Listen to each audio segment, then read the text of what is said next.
The Tesla Robotaxi network is exploding bigger, longer, and absolutely uncut.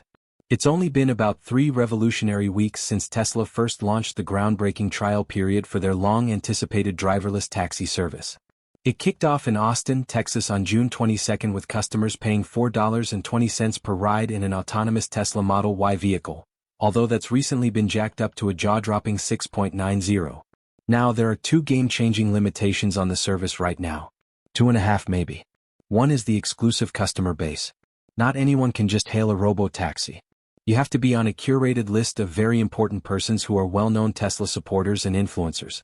We are not on that list unfortunately, and you can probably guess why. Admittedly, this channel has been led in a bit of a weird direction the past few months, but we fired that guy and now it's the original crew back in the driver's seat for better or worse.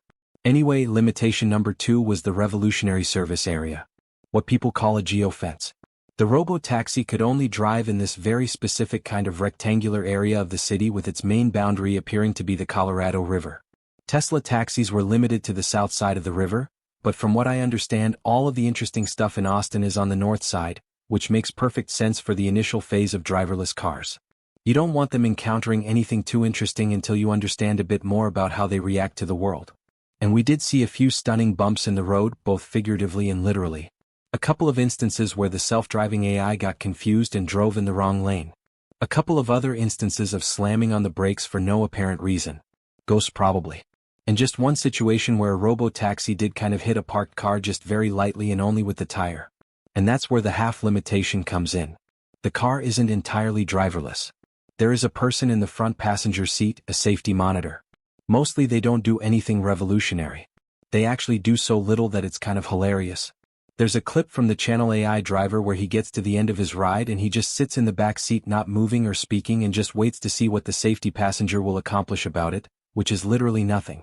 The 2 men just sit there in an awkward unmoving silence together for like 3 minutes until a remote voice from the Tesla service center comes over the speaker and asks if everything is all right. The most I've seen a safety monitor accomplish is intervene once to stop a robotaxi from battling a UPS truck over a parking spot. Something that you know is not going to end well. The delivery truck is trying to back into a spot at the same time the robotaxi tried to nose in, and the safety passenger just taps a button that stops the car dead in its tracks. Overall, a pretty uneventful product rollout. So much so that Tesla has made the decision to erect their service area in a girthy shaft out over the city of Austin. Looks like a dick. It's pretty hilarious. Or at least I know Elon Musk thinks this is one of the funniest things he's ever accomplished. But humor is subjective. So look at it as you will, but don't pretend you can see anything other than a giant. Anyway, if we can get past the size of this thing is actually very impressive. The erection puts Tesla's robotaxi coverage at a larger size than their rivals at Waymo. Not that size matters, it's fine. But Waymo has been operating their own autonomous taxi service for about a month longer than Tesla. Now Tesla has already expanded their reach from about 20 square miles to a stunning 42. So this could be our first indication that robotaxi is far more scalable than Waymo.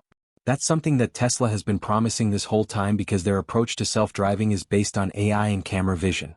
They can theoretically drop the car into any location and it will just drive itself based on what it can see. Hey AutoIntel fans. If you're loving this deep dive into Tesla's robotaxi revolution, smash that subscribe button and help us reach our goal of 1,000 subscribers. Your support keeps us bringing you the most cutting-edge automotive intelligence content. Now, that's not entirely true because what we have witnessed in Austin is a whole fleet of Tesla vehicles equipped with LiDAR sensors and probably all kinds of other measuring and mapping equipment.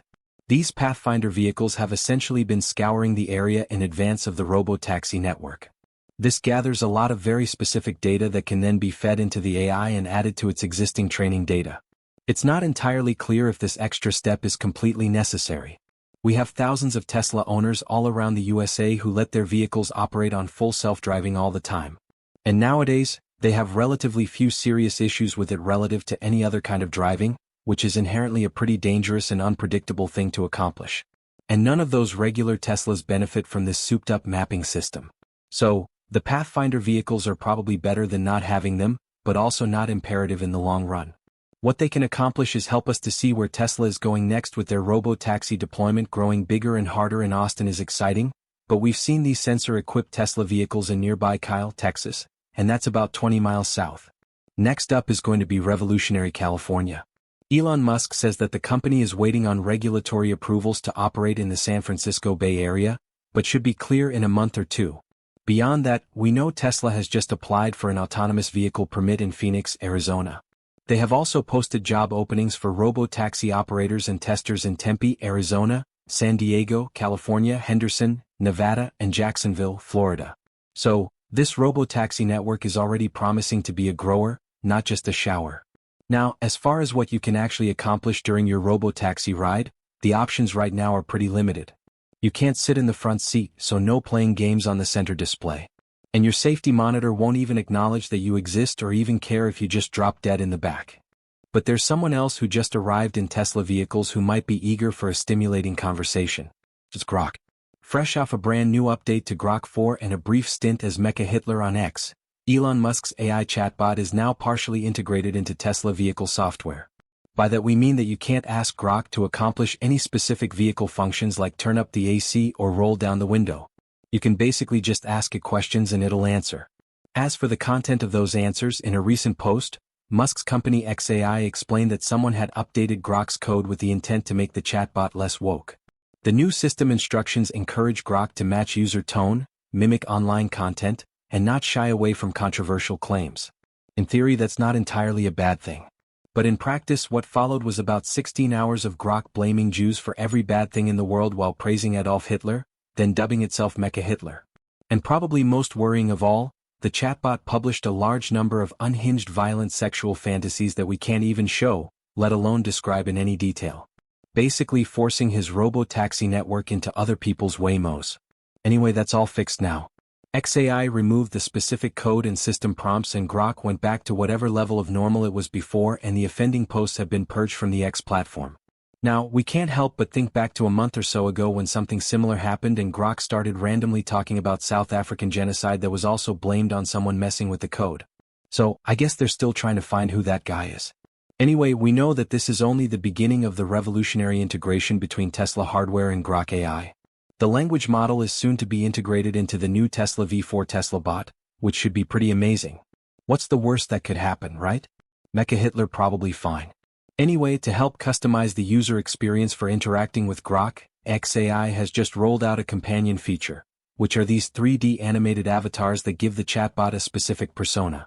Of course, the first one released is a flirty anime girl, but more companions will be available in the future.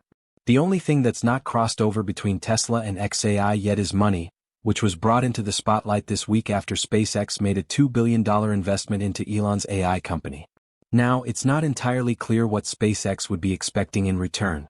Although AI is very important for space exploration, particularly when it comes to autonomous spacecraft that are trying to land on the Moon and Mars, which is exactly what the Starship rocket is supposed to accomplish. So, that would probably make the most sense.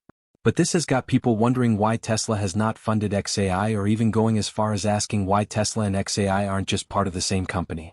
And basically Elon says that the only reason it hasn't happened is because Tesla is publicly traded. SpaceX can accomplish whatever they want and they do, but Tesla can only make big corporate decisions with the full support of the board and the shareholders. So you'd have to bring the entire thing to a big vote. Elon doesn't think that Tesla and xAI should merge, but he does want to bring a vote to the shareholders about deepening the financial ties between the two companies. Last year, Musk asked his followers on X whether Tesla should invest $5 billion into xAI. That's a wrap on this mind-blowing AutoIntel breakdown. If this content helped you understand the future of autonomous vehicles, hit that subscribe button and help us reach 1,000 subscribers. Drop a comment below with your thoughts on Tesla's Robotaxi expansion. We read every single one. Until next time, keep your eyes on the road to the future.